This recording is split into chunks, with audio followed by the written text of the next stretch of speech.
Hello everyone and welcome back to Let's Play Nox. I'm Nosgard Silverclaw, and today we're going to be starting our second storyline. We've already done the warrior here, and the introduction video to the game where you come to this world and all was at the beginning of the warrior pass. Now, I'm going to be assuming for this playlist that you have watched the warrior videos already because they were made first. So, I'm going to be a little less careful not to talk about things about the storyline because, well, I'm assuming you already know the overarching plot. In case you don't, here's a quick paraphrase. You were summoned to this world against your will by an evil woman who wanted an item of great power that was banished to your world. You happened to be next to it at the time, which kinda ruined everything. Anyway, the warrior had very high health, no magic, he was fast and he was strong. We're going to go to the exact opposite. We're going to have very crappy health, we're going to have the best magic by a margin, virtually no strength, and we're kind of slow.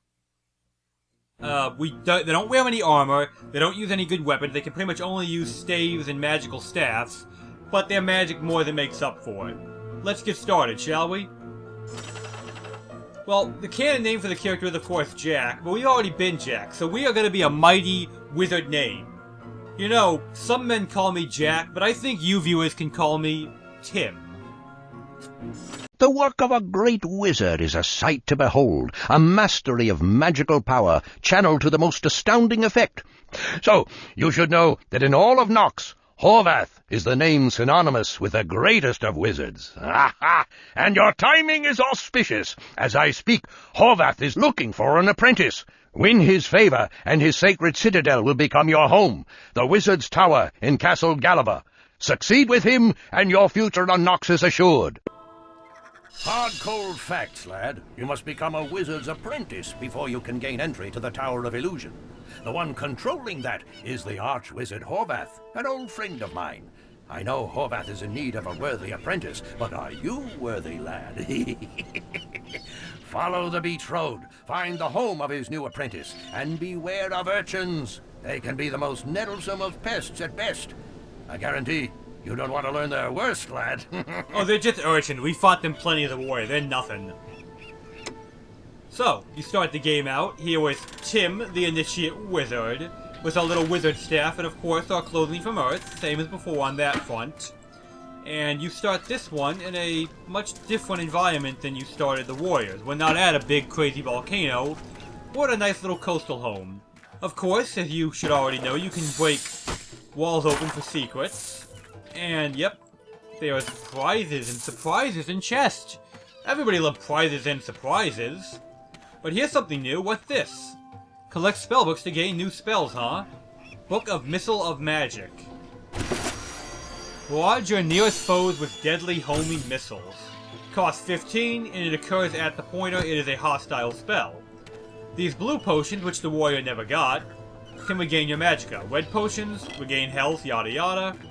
And what I want to do is try and demonstrate one spell in each video. Today's, of course, going to be the basic Missile of Magic, the starter spell. It sends out a Missile of Magic. It is a pretty decent spell, all things considered, even for, well, mid-game. I mean, late game is obviously going to be much better, but this can carry you for a while. There are better choices, but it's not bad. So, first things first, let's go ahead and start collecting some loot here. Unlike the warrior pass, money is actually very important to a wizard, because they have a lot more worth buying. Anyway, here's our first secret that wasn't gift wrapped for us. It's got spiders.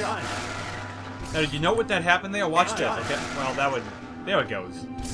The Missile of Magic, it isn't quite perfect homing, but it does have some homing to it. It can go around walls and such if they're small enough.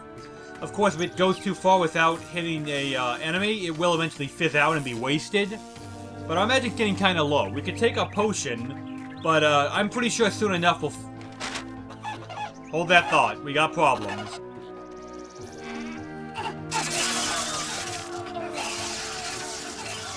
Thieving little creatures. The urchins just moved into our area and have already made absolute pests of themselves. I am Arch-Wizard Horvath. I am looking for my apprentice. I fear he has been lost in a nearby urchin den. If you could find him and bring him back to me, I would be willing to bring you along with us to Gallivor. Come, I will show you the way to the wretched urchin den outside my apprentice's home. And that was Horvath, the great arch-wizard of the mages. He is essentially the same rank as Horvath for the mages. Oddly enough, we never did meet him, did we? Which I've always found strange myself, but, well, whatever. He's got his nice little library here. Yes. Oh, bag of gold, don't want to miss that. Can't get in there, but we can go back here and get another little bag of gold for cheap. You can break all his stuff, because I'm destructive by nature, no other reason required. Now, as you notice, our mana is regenerating slowly but surely, so that is a factor in the game for the magic classes. It does do that, much like health does. Why he's got a cannon is beyond me. Here's a spellbook and some other articles you might need. I've unlocked the gates. Just follow the road, and I expect you will have no trouble finding these detestable interloping urchins. Good luck. I hope to see you again. He gives us a free copy of the Lesser Heal spell. I'm pretty sure that's self-explanatory, but I'll be demonstrating it anyway, because, well, I do want to well, trust me, it'll come up at some point. I will be casting Lesser Heal eventually. That just goes without question. I'm not that good. Stupid urchin. Back here you can get a second health potion hidden away in the trees. Seems like an odd way to hide one, but, I mean, it's not even technically like in its own little secret area, but whatever. Just dodge a little rock there, no point getting hurt if we don't have to. And here we get some medieval pants and some gold. I do find it interesting that the wizard gets the medieval pants much faster than a warrior does without buying them. And I've always accredited that to the fact that as a wizard, you have a lot less HP to begin with, so they're a lot more forgiving as to giving you armor quicker. Now back here, there's nothing. You can see all that stuff back there. Like there's a little cave entrance here, but try as you might, you will never get back there. Or if there is a way back there, I have never figured out. I'm pretty sure it's just decoration. But again, if somebody knows a way to get back there through that water, let me know and I will credit you, because I've always wondered myself. Stand near mana crystals to recharge. What that means is, you see how these spells are wasting our mana? When you stand near these, you recharge mana. But the catch is, over time, they do actually drain, but there's a lot here, so it's going to be hard to drain that one. Hey, stop throwing rocks at that poor bastard. Seems we need a key to get in there. A trick with wizards is to preemptively throw the magic missile, because they home a little bit. Yeah, that's a lot of crystals. You'll eventually see what I mean. They do wear out. They recharge on their own over time, but you can easily run them out. Oh. You can see here a warrior could have one-shotted that thing even at the very beginning of the game. Well, the wizard cannot because he has much lower natural strength. I mean, it does go up like all other classes, but it will never be anywhere near as high as a warrior's. Oh, yeah. If you touch an urchin painting, you fail to comprehend the deeper meaning behind urchin paintings. Apparently, we're not classy enough. Now, for a wizard, the staff is pretty much there for breaking stuff and opening walls, and not much else, honestly. Because it's slow, it's kind of slow as you can see here, and it does low damage. But we get an urchin beast scroll here, so that's nice. You know about urchins, or if you don't know about urchins, you're going to learn pretty quick. We're going to be killing a lot today. They are the pissant trash mob throwaway monster of the game. Little hidden room in here, where you can get another potion of mana, which it's definitely not a bad idea to keep those on hand when you have too many, you don't care. When you don't have enough, you die. Nothing over here. I fired that one preemptively just in case. Which, like I said, does work pretty well for this class. Preemptively throwing them because you might find an enemy is actually pretty effective. Oh, out of mana. Oh well, we'll be fine. So, we get another potion in here. We got urchins, look like, through there. When you're out of mana and you're stuck to using your staff, well, it starts to hurt. See how the urchins are actually doing enough damage that we can see the damage? I mean, for a warrior, you wouldn't even see it dip from an urchin hit. They're just that weak. We got ourselves a nice potion of anti-poison, Filling out our range of poison potion types right out the door. Go away, spider. For taking the time to kill that spider, we get a whole bunch of gold and another mana potion. Okay, now did you see how that potion was immediately used? The wizard starts with so much health that at the so much mana that at the bottom of his mana bar, one mana potion does not fill him up from the start. He's got crazy high mana like that. That was wasted doing that when there was a stone here, but I did want to show that off at some point. Okay, you see how these are getting a little bit dimmer as I use them? That's because of that thing I just said, how they, drain over time as you suck mana from them, but they do recharge, and in a few seconds they'll be perfectly good to go again. Urchin dens always look like they have more secrets than they do. Or maybe it's just me, who knows. Here we've got lava and fire. Just a little basic introduction to a mechanic that we all know already from my warrior playthrough. I'll probably be referencing that a lot, guys. Is that you can put out fire with barrels. That said, you cannot put out lava with barrels. This is not Minecraft. See what I mean?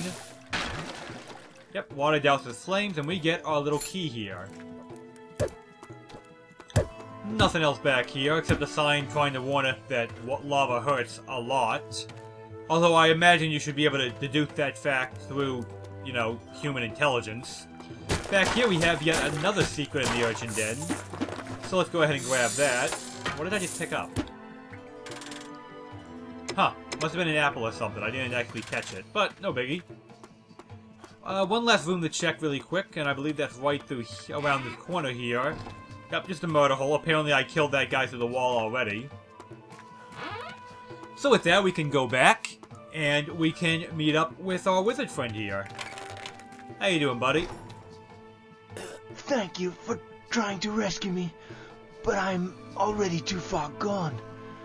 The urchins, they weren't acting alone. It was a necromancer. Wow, they don't waste any time in this character to pull out the big punchline that necromancer to the back. Well, for his death, we can get a flimsy wizard robe, making us look like a proper wizard.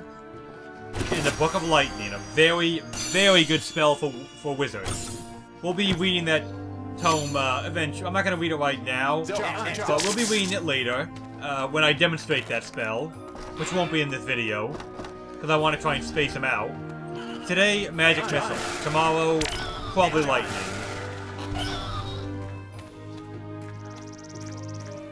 Right then, with that out of the way, we can head back to our new master wizard. No, nothing. I've always think I can get back there, but there's no gap in the wall or anything. So, Horvath, I've got some bad news for you, sir. My apprentice's robe. Dark fortunes must have befallen him. You have proven the urchins were no match for you. Perhaps you might make a good apprentice. Yes. Follow me to the laboratory. And when you are ready, just step into the teleporter, and you will be brought to Gallifrey. We have much work ahead of us when we arrive. Fair enough. 500 experience gained, we completed our objective, yada yada. And he's got a whole bunch of stuff here I don't care about. When you are ready, just step onto the teleporter, and we will be on our way. Thank you, Horvath. So, we could step onto the teleporter, but we're gonna save that for next time. I think we got enough done today, so... I am Nosgard Silverclaw, here with our character, Tim, the Enchanter, and I hope that this video helped you get to the Urchin Den. And if it didn't, well, if you can't get to the Urchin Den, perhaps you're playing the wrong kind of game. Have a good one, everybody. You guys didn't think I forgot about this, did you? We haven't seen the death message for the first chapter, so let's throw that in real quick. You failed to succeed in becoming Horvath's apprentice and lost your meaningless life in the effort. No salvation remains for the people of Nox. Now I, the all-powerful necromancer Hecuba, shall spread my just tyranny throughout the world. Yeah. That one doesn't do it for me. I don't know. Maybe because she didn't have that evil laugh, but that one's only for me. Oh well. Have a good one, guys.